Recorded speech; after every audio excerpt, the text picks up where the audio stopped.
A couple serious questions, semi-serious. Kale asks, why did you start this page, and how has its success impacted you? And then just a little bit later, Patrick Richards, do you feel running this page has changed you in any way, positive or negative? I feel those are sort of intertwined. I started the page.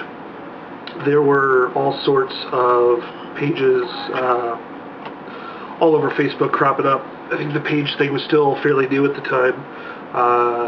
Being awesome, and it wasn't liking. It was be a fan of be a fan of being awesome, be a fan of being whatever. I can't remember all of them. So I looked up being a geek or being geeky or whatever. Didn't really find a whole lot. There was one that was also called Being a Geek, but it barely updated. It never updated at all. Maybe once every couple of weeks. It had been several weeks since it had updated. So I was like, well, I can do this. And I thought possibly trying to contact the person who ran that page, trying to get in on that. But I was just like, screw it. Just do it myself. And invited the people that I'm friends with, and so they slowly, and it started out with like 15 people the first day, maybe 5 more the next day. It's been about a year and a half now. I think October 9th, I was looking through some of the old pictures and stuff. October 9th, we hit 1,000 people, and I started it in June. So now you can see the slow climb that it's taken to get there. It wasn't overnight. I've seen Pokemon pages that were started 4 days before, and they had like 1 million people, or something ridiculous like that. It was okay. That's just whatever. But I started it just to do what I do, just to find crazy pictures and videos and geeky stuff, and to, in a way, also to build a community. A lot of people are like, this place is awesome. We can talk about what we want. I personally can't imagine living somewhere where you can't talk about what you're into or what you want to talk about in terms of gaming or RPGs or geeking out or movies or whatever. I understand some people do live in that kind of situation.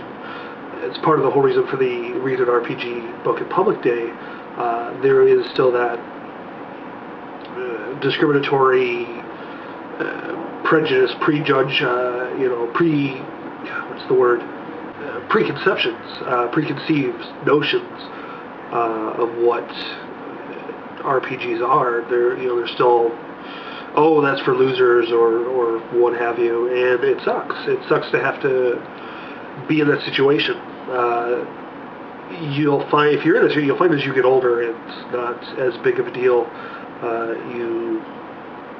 You make the world around you. You hang out with people who are into that kind of stuff. You live with people who are into that stuff or what have you. How has this success impacted you? From Kale, has the page changed you in any way, positive or negative? I think positive overall. It's made me aware of other things I may not have been aware of. It's impacted me personally, just because of all the cool friends that I've met, either directly through the page or indirectly through the page. This past May, I live in Minneapolis. I'm sure most of you know, or a lot of you know. I live in Minneapolis. I went down to Des Moines, Iowa, just hopped on the Greyhound and went to visit somebody that I met on this page. Kevin Weiser, he does the Walking Eye podcast, thewalkingeye.com, I believe. It's an RPG podcast, and Kevin was a fan of the page. We had a lot of people in common, friends-wise, through Facebook, with the RPG podcasting community, part of the Spooky Outhouse network. I was friends with a lot of people from there. He is on the network. I was like, oh, hey, this. And over the course of a few months, or whatever it was, he is a few hours away. He's like, hey, you should come on down. And so finally, after a few months, I did. Came on down. Had a great time with him and a few other friends that I met down there. That led to me indirectly going to Gen Con. I had a I already knew a bunch of people down at Gen Con. And so it's like I got to meet all these people who not only did I know who they were, but they knew who I was because of this page, which was pretty awesome. Going to Gen Con in and of itself, the way it happened, was probably a direct influence of this page. Because of the stuff here, people that I follow on Twitter, a lot of them are from this page, or vice versa. And so somebody had linked to it on Twitter, this contest it was called Don't Split the Party by Wizards of the Coast. And you had to write in 300 words about your old gaming group that you grew up with and why don't you game together anymore. I live in Minneapolis, grew up in Cleveland, Ohio, till I was about 20 years old. I'm 33 now, so I've been gone about 13 years, give or take. Some of my friends are still in Minnesota, or still in Ohio. One of my other buddies who moved from Cleveland still lives in Phoenix. So we're kind of all over the place. I think the last time we played D&D together, like 2001, 2002, something like that. And I wouldn't have even been aware of that contest if it wasn't for some of the social networking I do. So I entered the contest. I didn't tell anybody about it because I didn't think anything would come of it. And I won. It was... wasn't expecting it. I think somebody else asked, what have you seen that was super awesome that you totally geeked out about or freaked out about? When I got that phone call, they're like, hi, Jason, this is so-and-so with Wizards of the Coast. Wow!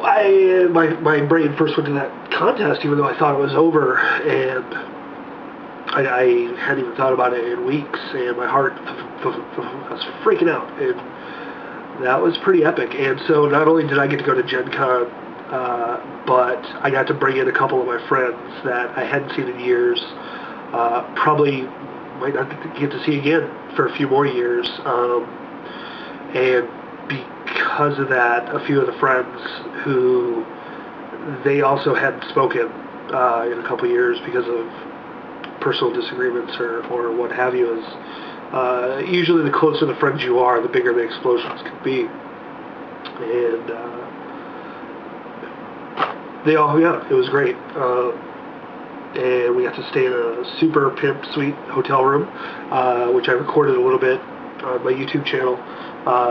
Presidential suite. It was pretty pimp.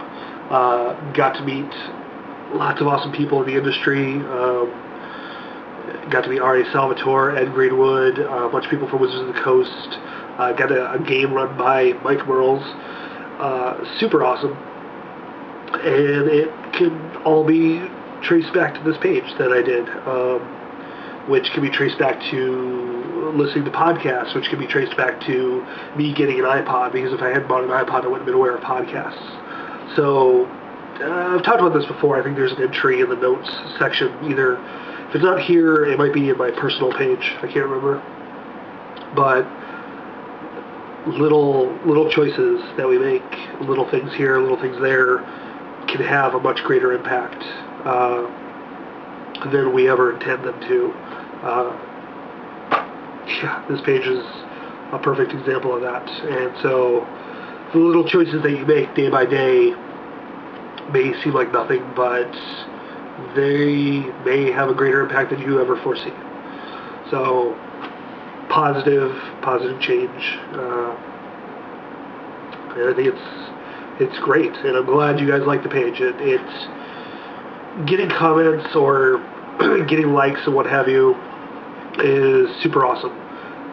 Putting up pictures, putting up videos, getting comments. People are like, oh, I love your page. And it's awesome. It's great to hear, because it's like, am I wasting my time doing all this? And I guess not. And thank you all for that.